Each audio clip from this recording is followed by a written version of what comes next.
Shannon Bafton is an Australian architect. He has been working and living in China for 5 years. When first coming to the city of Beijing, he was a professional designer. 2 years ago, he began to specialize in bicycle promotion campaign in Beijing. Beijing still has a bicycle lane, but there are problems with parking. So many years ago, the government could have said, okay, we just paint all the bicycle lanes away and we turn this all into parking. But they didn't.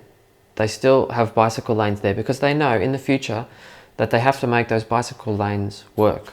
And the first step is for the citizens to get out and start to ride their bike and show the government and say, hey, look, we want a better city. We want to ride bikes. So let's do something about making the bike lane better.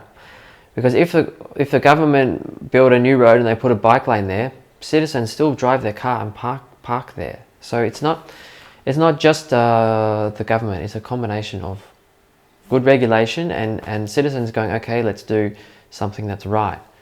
And these things are starting to happen. And if anybody now who rides a bike in the city and sees how bad the situation is for the bike lane, when they get back in their car, then maybe they change their attitude towards driving. So we'll see. Along with Shannon Bafton, David Wang, the founder of Bamboo Bicycle Workshop in Beijing, also found the essence of promoting cycling in the city is a mindset that should be changed. I went all over China. I went to everywhere. I went to Kunming, Shanghai, Beijing, Ningbo, many different places, and asked Chinese young people, 10 years from now, what do you expect in terms of mobility? And all of them said, I have to have a nice car. And then when we asked why, actually the answer was usually, either to get married, to get a promotion, to have some sort of social standing in society. And I thought it was very interesting. I had one respondent who told me he would actually really like to bike to work, but there's a big problem. If he bikes to work, I think he worked in finance, nobody would let him in the door if he had a meeting.